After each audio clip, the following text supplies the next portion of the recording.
Results. Israel is expecting a new barrage of rockets because of the assassination of the commander of the Palestinian Islamic Jihad's rocket brigade, Hamda Salhoud. The I-24 news correspondent joining us now from Sderot, Israel. Hamda, what's going on with you right now there? Alba, good afternoon. We just heard the largest explosion we've heard thus far in the distance, that indicating an Israeli airstrike in the southern part of the Strip, the towns like Rafah. Now, earlier in the day, there was some rocket fire. About 15 minutes ago, red alerts issued, 2 for Nativ HaSara and 1 for Yad Mordechai, meaning that the response from Palestinian Islamic Jihad has apparently begun. We do know that PIJ has been releasing a lot of propaganda-type videos vowing their response, showing exclusive footage to Al Jazeera Arabic, showing them in the underground rocket launching facilities, threatening with long-range missiles that could reach places like Tel Aviv and Jerusalem. We are still waiting to see the larger response from them for the killing of Ali Al-Ghali, the commander of the rocket launching units for Sarayat al-Quds, that's Palestinian Islamic Jihad's military wing, the Al-Quds brigades. Still unclear at this time what's going to happen, but everyone now bracing for that response. The Israeli security apparatus on high alert, bracing themselves on all fronts. We do also know that a lot of these areas do have these bomb shelters, so when people are alerted by those sirens or calls on loudspeakers, they will go there. They've got about anywhere from 5 to 15 seconds, depending on where they are in these southern envelope towns. Now, as for the ceasefire talks, a lot of denial from both sides, from both Palestinian Islamic Jihad and the Israeli side. Conditions that neither side will succumb to, meaning Palestinian Islamic Jihad wants the release of the prisoner who died on hunger strike. That's Khadir Adnan, who died last week. We did see a barrage of rockets come in after his death. And they also want to see the stopping of targeted assassinations of Palestinian Islamic Jihad leaders, which Israel said perhaps they would agree to for this ceasefire, but it is an option they will keep open in the future and will not completely take off the table at this time. So the state of Israel bracing itself for Palestinian Islamic Jihad rockets yet again. Now, Hamda, the PIJ sent out videos all during the day trying to let people know that, hey, they were going to do this. There was going to be some sort of response. Talk a little bit about that. Like, what was their message to the folks? Well, after Ali Ghali was killed in that airstrikes, 2 other PIJ operatives were killed with him, and Sarayat al-Quds releasing a statement saying that their death will not go unnoticed or unanswered, meaning that the response will be somewhat quick and it will be heavy. Yesterday, PIJ said that this response that we've been seeing, the barrages of rockets from yesterday that stopped overnight, was a preliminary response and only a response for the airstrikes during the day, but not for the assassination of the 3 leaders the night prior, as well as the killing of 10 civilians. Currently, the death toll inside Gaza, according to the Ministry of Health, is 25 Palestinians dead and upwards of 80 injuries, a lot of those in critical condition. So still a waiting game here as the country braces for more rocket fire, but the Iron Dome missile defense system, the David Sling, all of the aerial defense systems will be active, will be ready and alert for the incoming rocket fire from Gaza, whenever that may be. Great. Hamda Salhoud, thank you so much for joining us. She's joining us live from Sderot in Israel. We continue our live team coverage with Pia Stechelbach. She's I-24 news correspondent. She's joining us from Tel Aviv. Pia.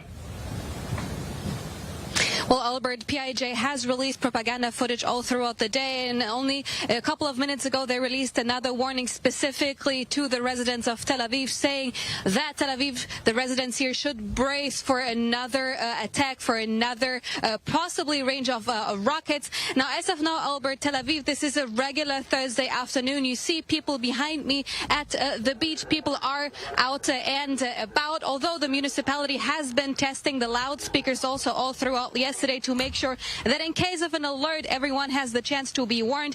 We saw 2 alerts yesterday, 2 rocket alerts, which means that people who are here at the beach, they have about 1.5 minutes here in Tel Aviv to get to shelters. Now here, people who decide to stay at the beach, they have to run to the closest hotels. We're just now seeing a military helicopter in the sky making its way to the south. This is not the only one. We've been seeing another 2 throughout the last couple of minutes. minutes. So this is a very, very volatile situation, but one that doesn't seem to bother the Tel Avivians here at the beach too much. Now, yesterday we have had 2 alerts here, and usually this is seen as a new level of escalation by the Israeli security establishment when there are rockets fired at Tel Aviv and at the center area. We've seen that already yesterday when the rocket fire from Gaza began. They were very quick to fire rockets already to the central area of Gush Dan. Not only Tel Aviv was affected, also the areas Holon, Bat Yam, Rishon LeZion, not far away from here. Now we're seeing this other warning coming from the Palestinian Islamic Jihad issued to specifically the residents here.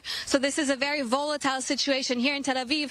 You feel a bit disconnected from what is going on further south, but now this warning is also taken, of course, very seriously by the Israeli security establishment. Also the footage of long-range rockets that was published through Al Jazeera by Palestinian Islamic Jihad.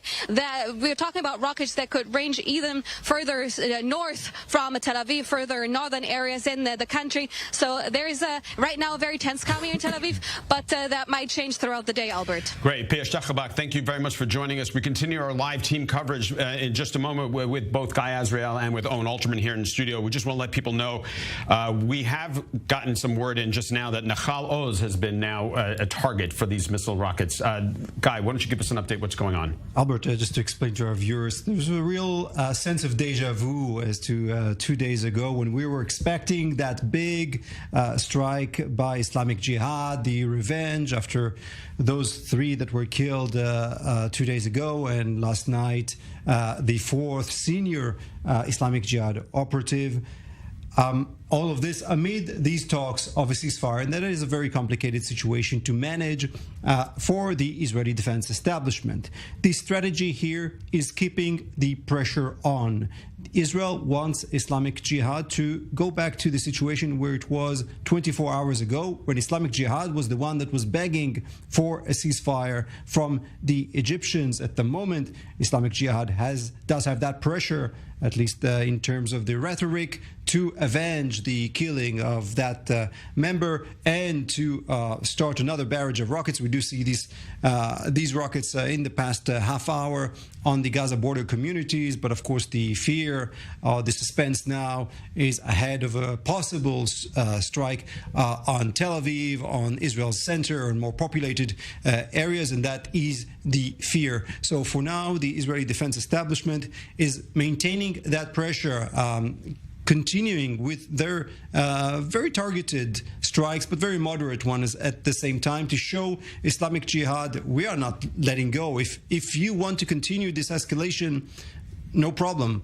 We have enough munition and we have enough targets, and all of you have seen that over the past 3 days. That is possible, and Israel wants to keep that pressure to bring back Islamic Jihad into a position where it is asking for the ceasefire. Now, Owen, you and I had talked yesterday about the fact that the targets were specific, that they were going for specific heads of the PIJ.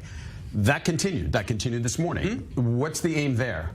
Well, obviously, you want to take away the assets of the enemy. That's warfare, right? And obviously, if you can target and kill senior commanders in Palestinian Islamic Jihad, from Israel's perspective, so much the better. It's allowed under the law. Of course, there's the issue of civilian casualties, which may or may not be allowed under the law, right? Including in that initial strike. That's something else. But in terms of targeting the people themselves, absolutely fair game. Targeting the assets of the enemy. As long as you are fighting and there is the policy decision to fight, then fight the military will. And we just heard from Pia over the skies of Tel Aviv, right? Military helicopters, she reported, heading south. So obviously Israel continuing this. As for the ceasefire talks, as I see it, I think you can argue it both ways about which side at this point is wanting a ceasefire and which side feels it has more tricks up its sleeve.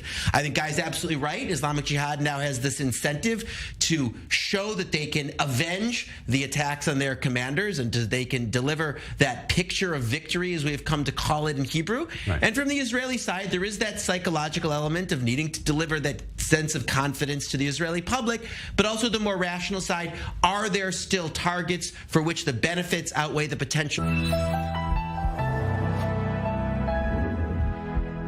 Discover I-24 News Radio.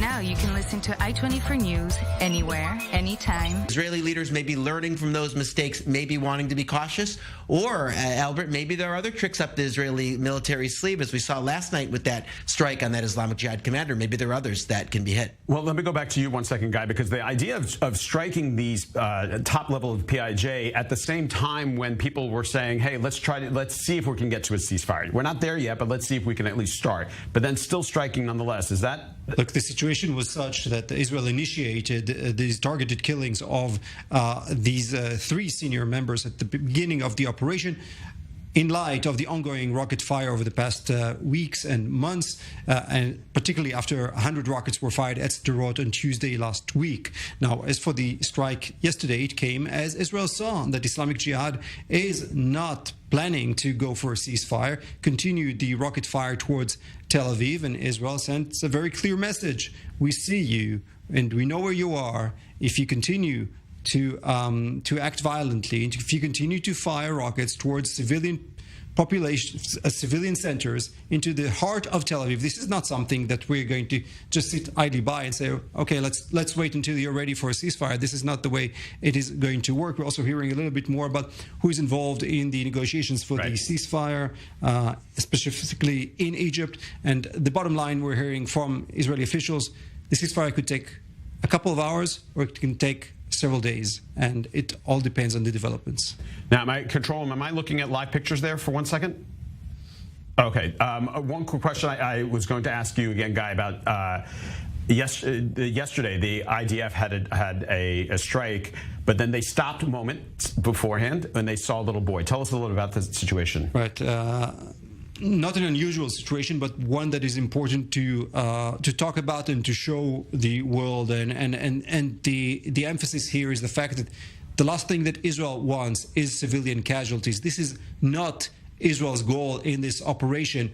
If Israel wanted, Gaza would have been wiped out within a matter of weeks. That is the last thing that Israel wants, and not just because of the world or public opinion. Israel wants to live in peace with the people of Gaza. That is a very difficult situation with these terror groups that control the Gaza Strip.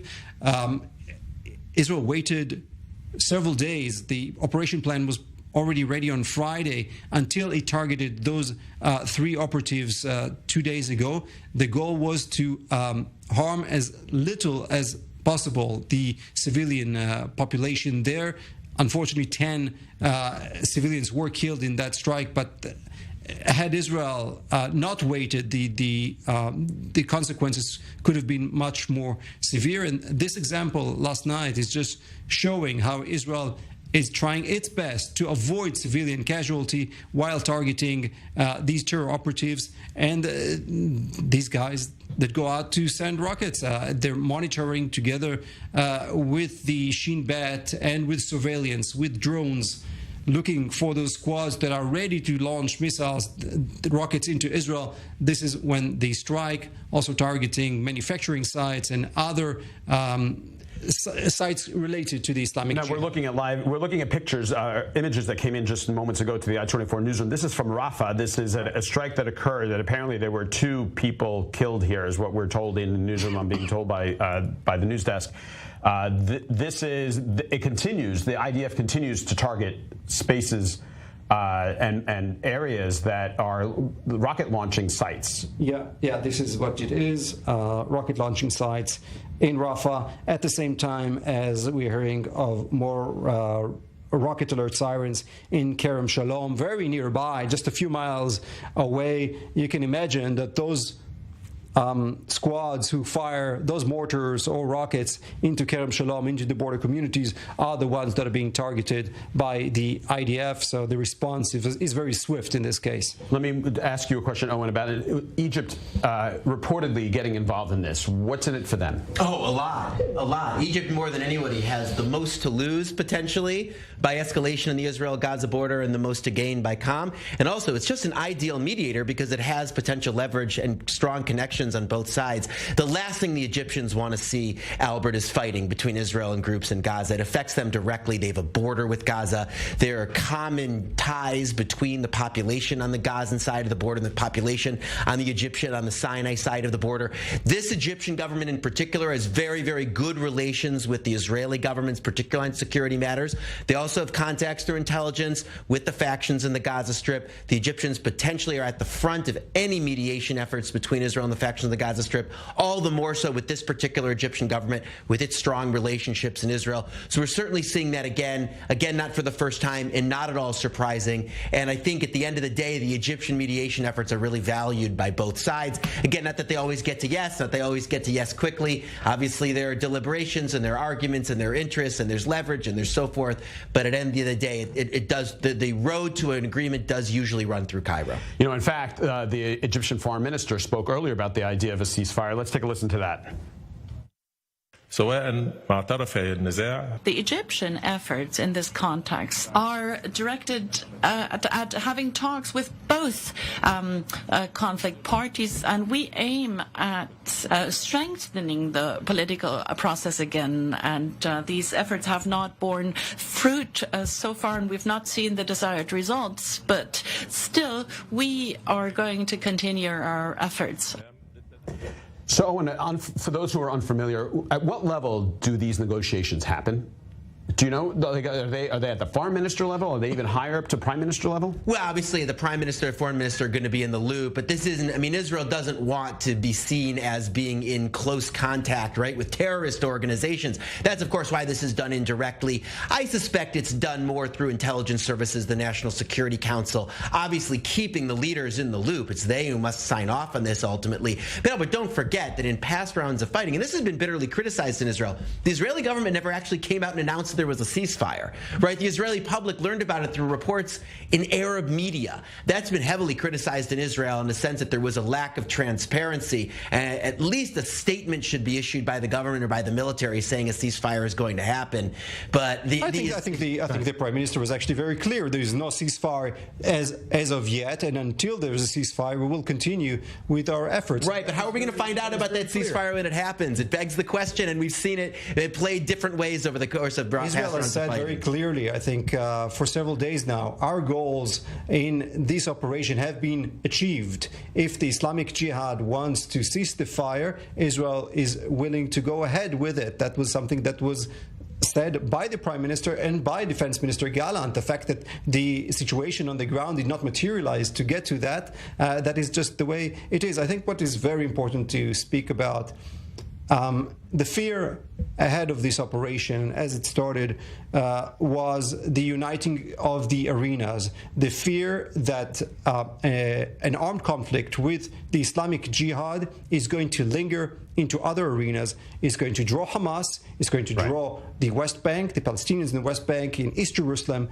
in Syria, factions or Iranian proxies in Syria and Lebanon. None of that has happened. It is quite extraordinary to see that up to this hour, as the ceasefire talks continue, it is just the Islamic Jihad left alone in this campaign against Israel, with moral support perhaps from the Hamas, but has not joined the fighting, and that is quite extraordinary, and some positive news for Israel as this operation continues. No, last night when we were here last night, the Prime Minister and the Defense Minister, Prime Minister Netanyahu and Defense Minister Gallant, were very strong about your point earlier about that they were still going to strike no matter what, and that there may be some, maybe some people are talking about a ceasefire, but no, we continue to hit the strike the places that we want to. We need to make this operation successful. What's the political message that Netanyahu's trying to show the Israeli people? Well, a couple things. First of all, first I'll put to the side conspiracy theories about why Israel went into this. I don't think it had to do with politics, right? I think it had to do with strategy. But be that as it may, certainly serves Netanyahu's political interest to be able to turn the page from the judicial overhaul. Now, I don't think he needed this operation to do that. There are other ways of turning that page and of changing the subject. But certainly Netanyahu would much rather go on television to be talking about this than to be talking about that. So obviously there's the message to send to the Israeli public: I am moving on from the judicial overhaul. I'm moving on from that divisive issue. There are other goals that we want to achieve as a government, and securing Israel's security is obviously one of them. Beyond that, to give people a sense of confidence that Israel is taking the initiative. That was important, again, in Israel initiating this, obviously responding to rocket fire, but also in Israel's part escalating right through that attack and that started the operation, and doing so very consciously and explicitly, saying that Israel was taking the initiative and controlling the timing. So give people a sense that things are under control and that they continue to be under control, and that Israel is managing this and not being dragged along. And that's obviously a message that the Prime Minister and Defense Minister are trying to send. So I think there are those two elements, and again, both are on display. Great. Owen, stand by 1 second. I just want to let people know that the sirens have gone off in the southern part of Israel, Nachal Oz, Kerem Shalom. Pierre Clochander is right now I-24 News correspondent joining us from Sderot, Israel, where the sirens have gone off in the southern part of the state. Pierre, go ahead, please. Well, yeah, there was a rocket fire about, I would say, half an hour ago in Nachal Oz in that direction. We clearly heard a boom. There were other rockets north of Sderot. We're just in the middle of a small storm. That's not the real storm that everybody is waiting for. And there's been also in the southern tip of the Israeli territory facing the Gaza Strip in Kerem Shalom another rocket attack. But in Sderot, since yesterday at 9 p.m., there hasn't been any rocket fire. What we hear from here are booms from other locations, from other interceptions in different locations which are nearby Sderot, but not here. Now, everybody is obviously awaiting for Islamic Jihad retaliation for the death, the elimination of the head of the rocket forces. Now there is a rocket alert. There is a rocket alert. We're hearing red. Here it is. You see the rocket alert. You've seen the interception, a white cloud with a white smoke. There's been a loudspeaker shouting Tseva Adom, which means red alert, red alert. And that's about it. It's a single interception right now. But obviously, there is some nervousness in the air because everybody knows from Al Jazeera that Islamic Jihad intends to retaliate for the elimination of the head of the rocket forces of their movement. And there's been video published in social networks from Islamic Jihad showing long-range missiles that could hit north of Tel Aviv, the Israeli territory, which is much northern from Tel Aviv, and thus there is a lot of weight here in Sderot, I would say. Great, Pierre. Make sure you're safe there. If you have to go into the shelter, by all means, go ahead and do that. Let me come back quick second with Guy Azrael for 1 second. The Israeli Defense Ministry was very sure to point out that 96% of the rockets yesterday were intercepted. Am I correct on that number? Like there was a high percentage that were intercepted from yesterday till today. Certainly a high percentage. I'm hearing some sounds on my microphone that I shouldn't hear. Yes, a high percentage of interceptions, and that is, I think, the strong point to summarize this operation, although it's not over.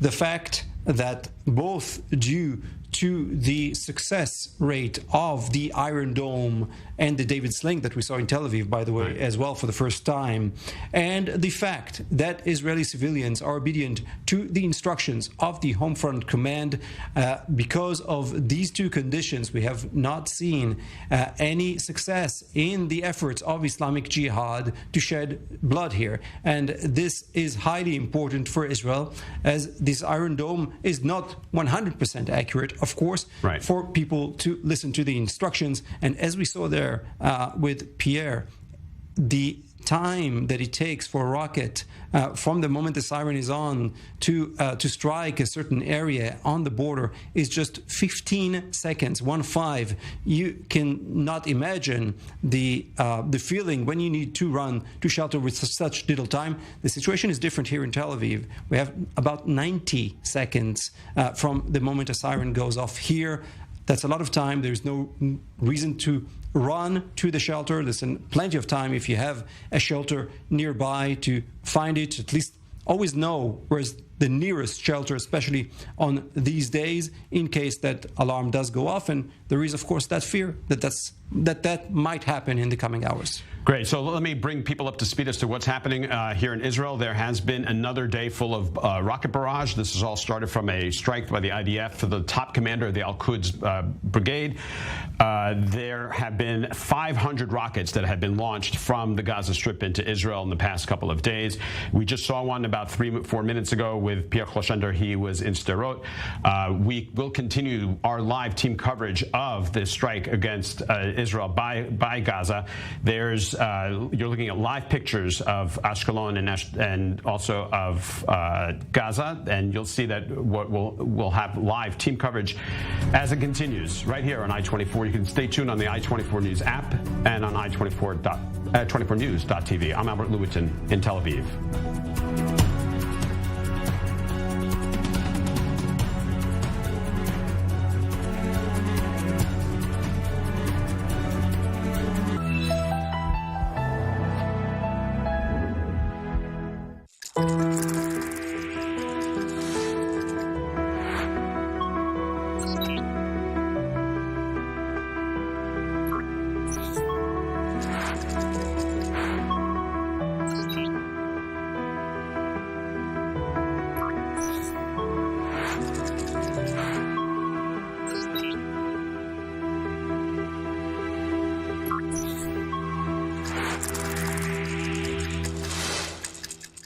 Just want answers on our essence, right? Linear points in time, past, present, future, and you should see the present as a present. But maybe the now is not a snapshot, but an entire film.